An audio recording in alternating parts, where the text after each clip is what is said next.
Hey, what's up guys? Joker here. Today we are going to be taking a look at the PC port for The Quarry from Supermassive Games, who previously worked on the PlayStation exclusive Until Dawn. So this is very much in the same vein as that, or if you think of other games like Heavy Rain or Detroit Become Human, it's essentially a gorgeous looking interactive movie. It's an interactive movie with quick time events and some segments where you get to walk around. So similar to like an adventure game, but just absolutely gorgeous to look at. So we'll be talking about the PC performance, graphics options, mouse and keyboard controls, all that stuff. So let's get into it. But first, today's video is brought to you by PrimeTechMart.com, where you can save money on software like Windows 10 Pro licenses for under $25. They've also got Windows 10 Home for under $20, and now Windows 11 Pro you can grab over on PrimeTechMart.com. They've also got Office 2019 and the new Office 2021. And if you want to save an additional 20% at checkout on Windows 10 or any other software, go ahead and click Buy It Now, and during the checkout process, go ahead and put JP20 in and apply that coupon, and that'll give you 20% off of any software that you happen to pick up over there. So for Windows 10 Pro, you can see it dropped our price down from $24.46 to under $20. So be sure to hit up the links down in the description below, and don't forget to use my coupon code JP20 at checkout for an additional 20% off. As always, with any of these PC port reports, I do like to jump into the settings first and go over what is in here for you. The game does support mouse and keyboard, although I think it might be better with a controller just from the movement standpoint and doing the QuickTime events. I mean, you can play it with mouse and keyboard absolutely fine. It's not an issue. But I think on a full playthrough, I might end up using a controller or even grab this on the PS5. But you can see here for all my testing, I was at 4K, maxed out here. VSync was enabled, but I wasn't hitting 120 frames per second anyway. It was mostly around 60 or above, but there were definitely parts where it came down even to the 40s, which you'll see in a moment. Limit the frame rate to 30 FPS. You could do that if you want to.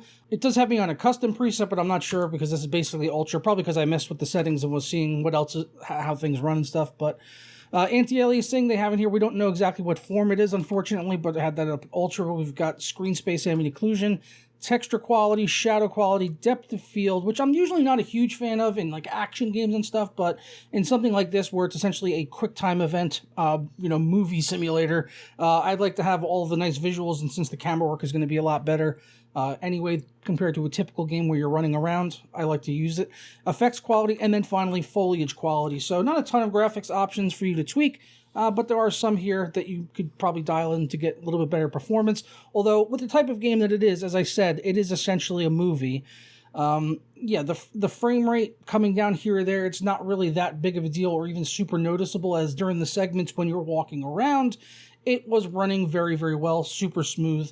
And the only times I really noticed it come down into the 50s or even in the 40s was during like the cutscenes, which is essentially like 95% of the game is like cutscenes. And there were some parts here or there that were more taxing. It seemed to be when there was maybe some transparency effects looking through windows and stuff.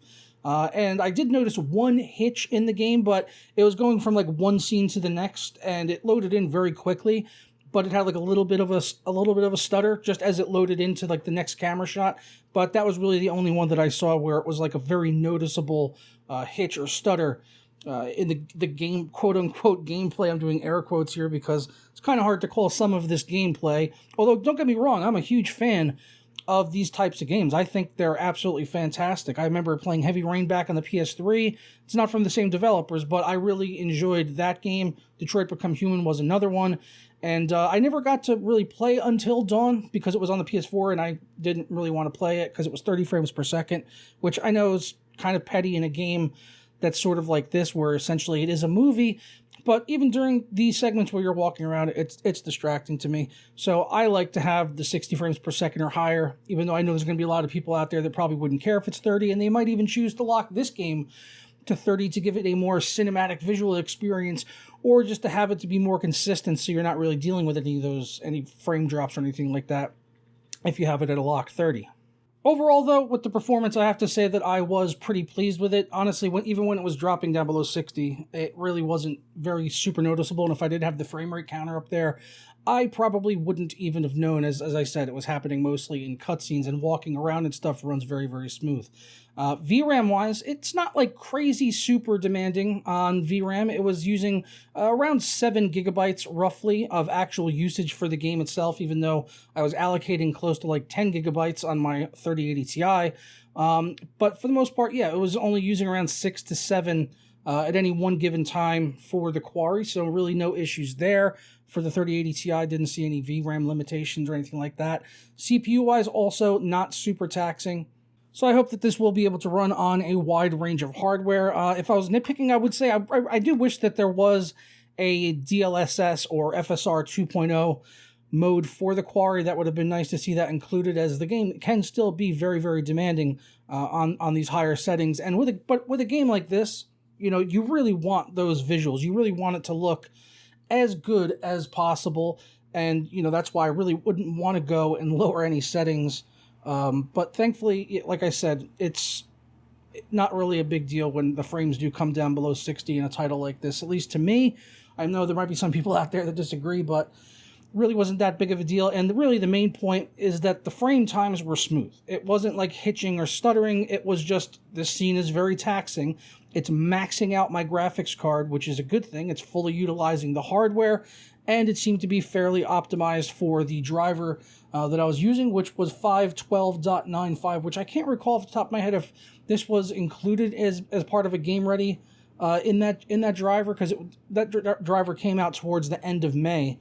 So it's been a couple of weeks now, so they might, I don't know if there'll be a newer driver for this, as the game just came out today. It's $60 over on Steam if you do want to pick it up. And I should have mentioned this earlier on at the beginning, there is a demo. So if you want to try this game out and see how it runs on your hardware, have at it, Hoss. There's a free demo on Steam. It's actually a little bit weird how they did it. It's essentially listed as a free game. Like, the game itself is free, but you're only getting about the first half hour of the game. And then if you want to continue playing, you have to purchase it from Steam to keep on playing with it. It's almost, and it actually even has like the full game itself listed as quote unquote DLC, even though it could be, maybe it's just an error in how it was listed over on Steam. But I was a little confused at first because I went to go search for it and it was like free, and I was like, what? And then, but once you get into the game, it says play demo. So yeah, it is a demo. It also has couch co-op in there, which I noticed.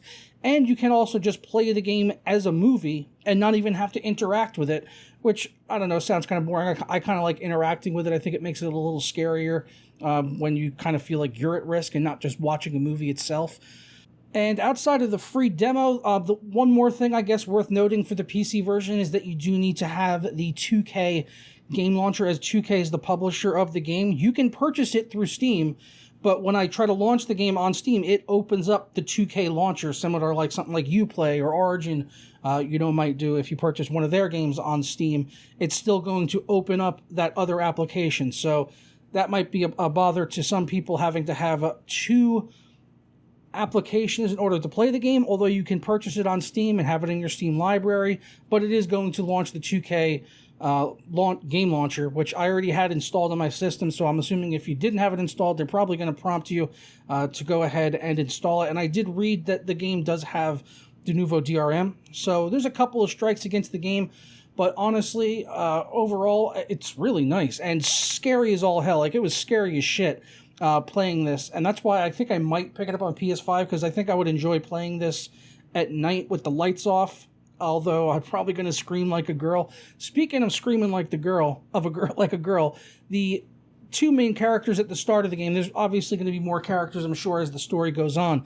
But the main guy, Max, absolute punk bitch. Complete punk bitch. There's not giving any spoilers here too much. It's in the first half hour of the game. But there's one part where you're going down into a cellar that you break into because the girl in the game thinks that she hears something down in the cellar, so they break in, and then he lets her go down into this creepy-ass basement by herself in the middle of the night while he sits on the stairs and takes a breather. Like, what kind of a man are you, Max? You're not a man at all. You know what you are? You are a punk bitch. How are you going to let your girl go in there all by herself? I mean, I get it. It's 2022, and we should be more progressive, but honestly, if I'm with my girl, she's not even going to have to say anything. I'm going to go with her or offer to go by myself because I'm a fucking gentleman, bro. What can I tell you? call it simping, but simping ain't easy. You know what I mean? But it's the middle of the night and they're down in a creepy ass basement. Weird thing to complain about, but it's just like from a writing standpoint, I was like, who would do that? What guy is going to sit down and take a breather and let his girl go into some creepy ass basement at some like abandoned fucking campground where they can't even find anyone after they just had this creepy as fuck interaction with some cop that was demanding them to go to a motel? Super shady, but I definitely want to see where the story goes in this game because it's beautiful to look at. And I was reading it's about 7 hours for total completion to get from start to finish with the story, so not super duper long. $60 might be a lot for you guys to spend on something like that, so maybe you want to wait for it to come on sale. But if you're into these type of interactive movie games, then the Quarry is the new one for you to get, and very happy with it, and I look forward to playing more of it. But let me know your thoughts down in the comments below on the Quarry if you're going to be picking it up and what your experience was. Again, there's a free demo on Steam. There's no reason to go and shell out money if you just want to see how it's going to run on your system before you purchase it, which is nice, so you don't have to go through the whole refund process, which is fairly painless on Steam, honestly, but it's nice that you don't have to worry about that anyway.